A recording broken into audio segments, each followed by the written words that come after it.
Hello, hello, hello, and welcome to another episode of We Are the Ohana Packers Edition podcast. I am Iowa Joe, and I'm all by myself. Mike is still under the weather, so I'm going to try to stumble my way through a preview of the upcoming divisional game between the Green Bay Packers and the Minnesota Vikings. This is the beginning of a long stretch of rivalry games to finish out the season, and the Packers have to be better than what they've been against in previous games. The Vikings, while still aren't the greatest team in the world, are going to play a lot harder because it is a rivalry game. Uh, this one, I believe, it is at Lambeau Field, so it is a home game. So that'll give the Vikings an even more bigger thing to play for to take down the Packers in the Packers' home stadium. So while the win against the Giants was a good win to get your self-confidence back that you can go out and be a good team, they are going to have to the offense is going to have to step up and be better because the Vikings do have a relatively good defense. So with that being said, let's go ahead and jump in like we would on a normal episode and talk about the injury report. Excuse me! I'm in need of medical attention! So, the on the Packers side of things, this is a laundry list of injuries listed. It kind of reminds you of a Walgreens or CVS receipt. So, like Mike normally does, he'll break down the DNPs that did not practice as first, and those will be Carl Brooks with an ankle, Nate Hobbs with a knee, Josh Jacobs with his knee, Quay with his neck, and Savion with a foot. Now, I guess I really didn't pay attention to it, so I don't know, but a lot of people are saying that Savion was in a walking boot leading all the way up to game time, so there's something to be of concern a little bit, because if he's dealing with an issue but still can play limitedly, you know, what is it? Could it be a plantar fasciitis type thing where he can play through it, but it's not going to be the most comfortable thing in the world to do it, or they can use some orthotics uh, in his cleats to kind of help him out there. Quay went out with the stinger. Hopefully that's not going to be this is just kind of a cautious thing for them, hopefully, but you never know when you're dealing with a neck. Jacobs and Hobbs, we both know about the knee issue, or we know about the knee issues with both of those guys. Uh, Jacobs, you're hoping he can. I believe LaFleur said that, and other reports have said that Jacobs is not any kind of structural damage. So hopefully he is just on some rest for the week and is a good to go for Sunday. Hobbs is still dealing with his knee injury. They said it could be a couple weeks. A lot will be said if he starts practicing Thursday and Friday. Obviously, this comes out Thursday before we can actually get into before we know what goes on at practice. So we don't know if he's practiced yet or not. But as of Wednesday, he has not. So that gives you an idea for the DNPs. Just to kind of make it a little bit quicker, I'll give you some of the fully participated. Jordan Love, left shoulder. He obviously went out, missed a play or two, or missed a drive basically with his shoulder injury after taking the hit that he took. Came back in, was able to play. Has him listed as a full participant, so obviously it doesn't seem like there's anything too major there. They just have to list it to be in compliance with the league rules. The other full participant is, I don't know if you want to call it fortunately, unfortunately, Brandon McManus. Obviously, Haversick has struggled against the Giants. But like I said in the game review with Brian, the weather had a lot to do with that. Even the Giants kicker was struggling kicking in that swirling wind. So was Haversick regressing, or was it just the weather that was causing him fits? But McManus is working his way back with his right quadricep that obviously he's been dealing with for a while. I don't know. I mean, it's one of those things. You're damned if you do. You're damned if you don't. I would probably throw Haversick out there one more time just to see what happens.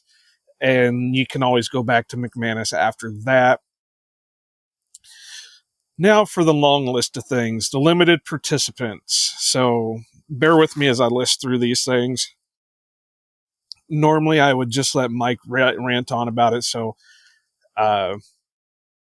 it's a little bit different for me to do this stuff. So you got Javon Bullard with an ankle, Edrin Cooper with a foot, Romeo Dobbs with his wrist, Matthew Golden with shoulder and wrist, Keyshawn Nixon with an illness, Micah Parsons with his pectoral, Zach Tom with the back, Lucas Van Ness is continuing to practice even if it is on a limited participation designation with his foot. Christian Watson is obviously going to be on it for probably the rest of the season with his knee, being he's coming back from such a major knee surgery. Dontavian Wicks with his calf, and that gives you an idea where we're at. It's not good, but a lot of them are going to be able to play because they've been dealing with these injuries for a while, and they are going to be on limited basis just to keep them healthy for this for the games heading or going forward. So the big thing is having both Edrin Cooper and Quay Walker hurt.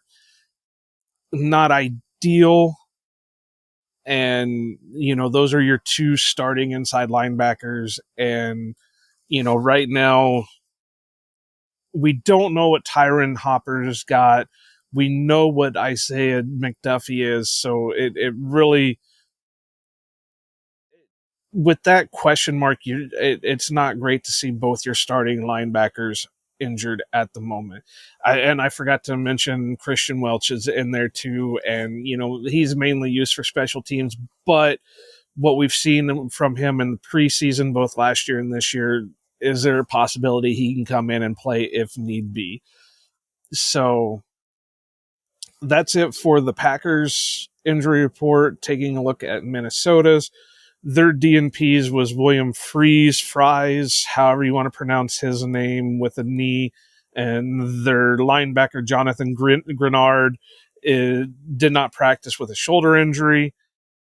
Their full participations was Christian Darrisaw, Aaron Jones, and Ryan Kelly. So obviously they don't have as many injuries that they're dealing with, and they are getting some of their guys back, and I don't know if that's going to help them or not. Obviously Aaron Jones still has capability of being a solid playmaker, and that should help out JJ McCarthy, but that offense still does not look great. Close out some of these tabs here so I can communicate a little bit better here. Looking at some rankings, and I'm not very good at it, so again, normally I let Mike handle some of this stuff, but right now, like I said, their offense is not doing very well. They were starting Carson Wentz. JJ was starting, got injured. Wentz came in, got injured. JJ's back starting, and he's got 6 touchdowns to 8 interceptions, uh, for only 842 yards. So there are big question marks with him still. I mean, obviously he was a rookie last year, but he missed all of last year because of the knee injury. This year is kind of technically his rookie year, even though it is his second year in the league. The big thing is he's been sacked 15 times in his 5 games started. So if you can get to him, you can rattle him, and that's what the Packers defense really needs to do. Get to him, rattle him. Now, with that being said, the Vikings do have their weapons that if they can't rattle JJ has the weapons to be able to do some damage to the Packers defense and in some key spots that the Packers have struggled with. Justin Jefferson, Jordan Addison, TJ Hawkinson, the corpse of Adam Thielen, and then looking at the running backs, they have Cam Akers, Jordan Mason, and of course, Aaron Jones. So Mason has been the key guy so far, but the Packers have. I know some people are saying they've struggled with the run game. Now, yes, against the Giants, they struggled against the run game, but they've been pretty solid when it comes to the run for most of the season. So try to get some of this stuff back up. I accidentally closed too many of them. Like I said, trying to do an episode by yourself is not great, but you do what you do when your co-host is not not feeling good. So I'm using AI to help me out with some of these talking points, but the Vikings on offense are 22nd when it comes to points per game, 24th when it comes to total offensive yards per game, 22nd in passing yards, 25th in rushing yards, and 32nd in time of possession per game, and 16th when it comes to points per play. Well, whatever on that one. But the big one there is if they're 32nd in time of possession, then that means they are giving up, or they are either scoring quick or getting off the field quick. And if the Packers defense can be stout, if our DBs can control Addison and Jefferson and Hawkinson, if our pass rush can get to McCarthy, if the run defense can hold up, which look, I'll pull up those stats here real quick. Packers are 6th in total yards allowed per game, 7th in points allowed, 10th in passing yards allowed per game, and 7th when it comes to rushing yards allowed per game. So if the Packers rushing defense can hold up, if their passing defense can hold up, there is no reason the Packers should lose this game. However, that being said, it's all going to depend on how the Packers offense can match up against the Vikings defense. Defensively, the Vikings are 16th in points allowed per game, 11th in total yards allowed per game, 7th in passing yards allowed per game, and 22nd in rushing yards allowed. They also rank 29th in interceptions and 13 in sacks. So they are having some success against quarterbacks, but they are struggling against the run. So as much as it pains me to say this, heavy doses of Josh Jacobs, heavy doses of Emmanuel Wilson, heavy doses of Chris Brooks. Push those guys. Hopefully the offensive line can hold up. Hopefully they get something figured out with that this offensive line can hold up a little bit better than they did against the Eagles and even somewhat with the Giants. I mean, they held up enough to let Jordan Love do what he needed to do, but it still didn't look great. It didn't pass the eye test, even though maybe some of the advanced stats say differently.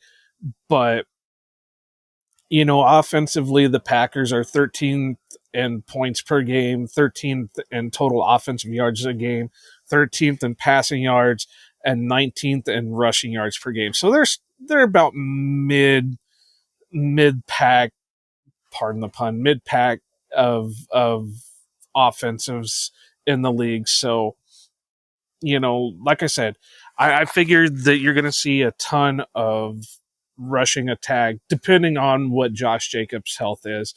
I should look at that real quick. I think they still have Pierre Strong Jr. on the practice squad, and that's it for running backs. Bear with me here. Yeah, they have Pierre Strong Jr. Still on their practice squad when it comes to running backs. So I mean, if Jacobs is down, I figure that Pierre will be. They'll use one of his call ups, and you'll see a heavy dose of all three of those guys. But really, what it's going to come down to is that battle up front. Is the ramshackle offensive line of the Green Bay Packers going to be able to handle what the Minnesota Vikings defense can do to them? And it goes back to, again, the big question marks when it comes to injuries, because, what is it? 1, 2, 3, 4, 5. Basically, 5 of your wide receivers are all on the injury report for some reason or another. So, can they come in healthy? Can they drive down the field? Will the offensive line give enough time for Jordan to throw? All those questions. And then you got Malik Heath. What's going on with Malik Heath? Obviously they've been pretty tight-lipped about it. It's not good when he gets left behind as a healthy scratch. Usually that's a disciplinary thing, and that means that speculation is he's not happy that Bo Melton is being used more than he is, which I can understand that, because you got a guy who's been a wide receiver, has been solid when he gets put out there, and both in run blocking and when he's called upon when it comes to receiving, versus a guy who is a former wide receiver but has been practicing as a corner since the off season. So there is questions there as why they would choose Melton over Heath. I get that Melton has more of a athletic uh, profile than maybe Malik does, but Malik has been, in my opinion, and this could be biased because I am a Malik believer, that, there is a possibility that, or not possibility, in my belief, he's a better receiver than Bo Melton, even though Bo may have a better profile athletically. So, lots of questions there, lots of injuries to deal with.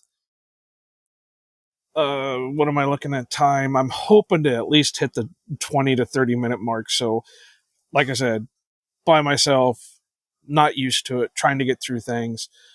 But I'm not going to do any over-unders, because that I don't know, doesn't seem fitting when you don't have somebody else to go against on those things. But I do think that JJ is going to get pressured. I think Micah's going to get home.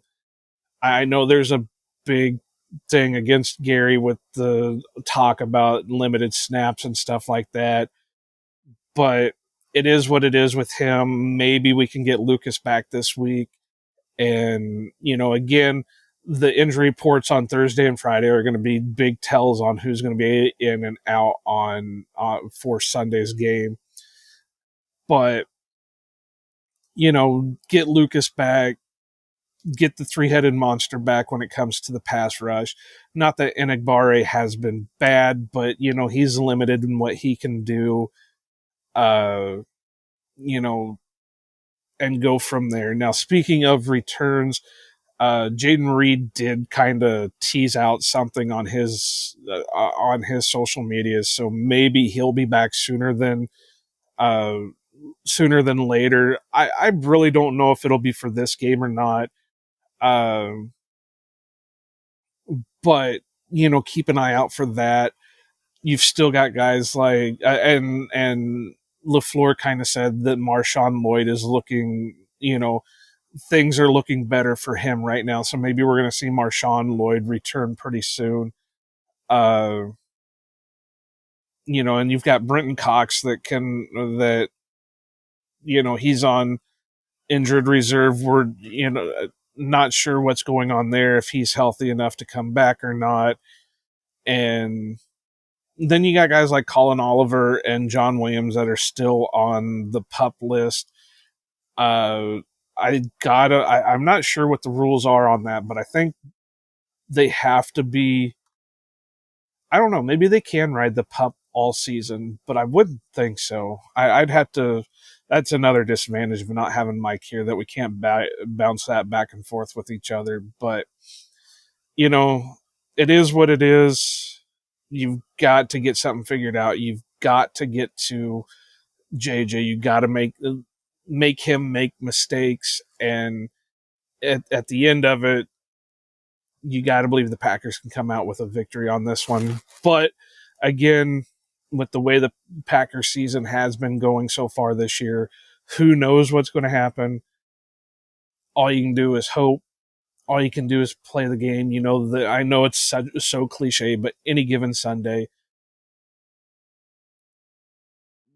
let's ride it out. This is going to be, what is it? It's like 3 games in 12 days or something like that. So they go from Minnesota, or they home against Minnesota, to away at Detroit, and then back home against Chicago. So there's going to be a tough stretch just right there in those 3 games. Chicago has been playing better, but who knows what they can do. Detroit obviously is in a place where they want to get revenge for week 1. Again, get to JJ, come out of the game healthy. Offensive line step up, whether they reshuffle it or not. Do your job, execute properly. LaFleur needs to call a good game. Don't let up.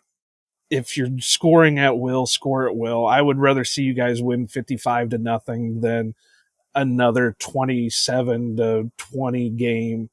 And let's go on from there. So that's all I basically got for you guys.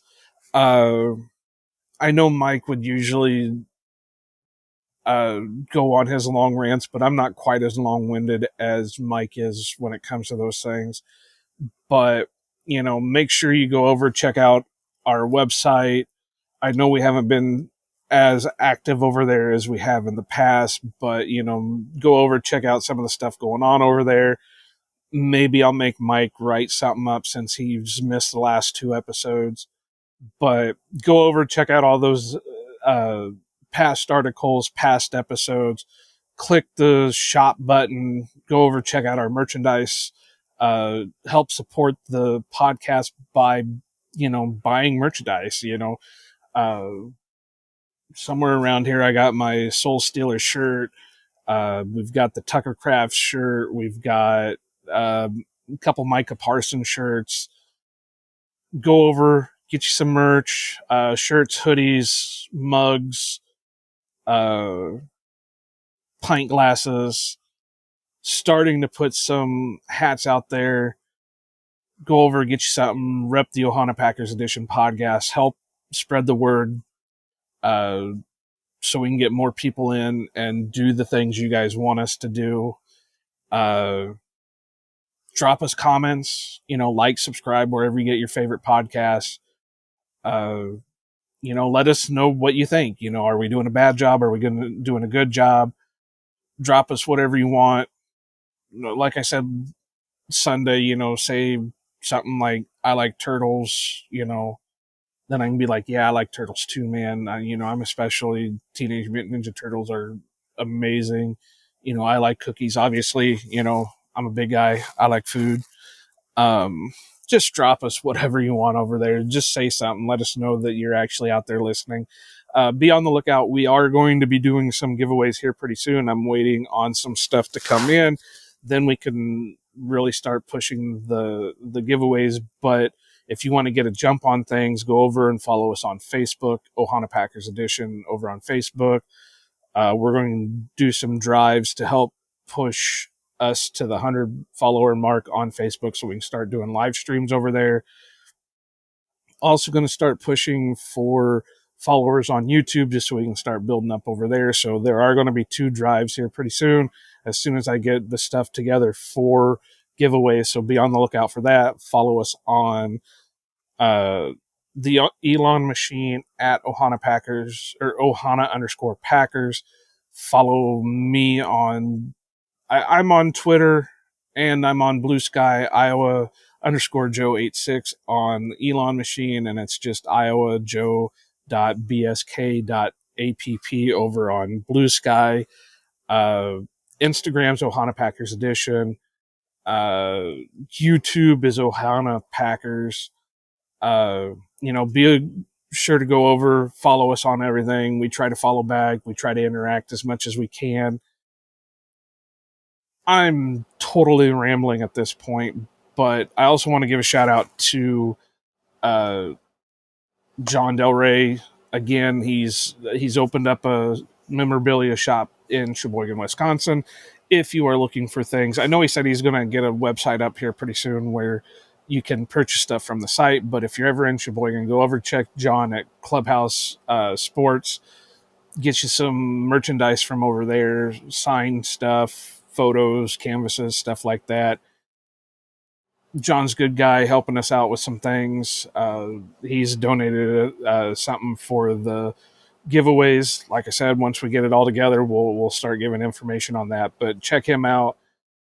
Give him a follow on his socials, Facebook, and all that stuff. And if you're ever in Sheboygan, stop by and check him out. Say, I would tell you to mention that you heard about it from us, but he'd probably charge you double for it. So I wouldn't mention us. So I think I'm done rambling. As Mike would say, go pack, go, and aloha.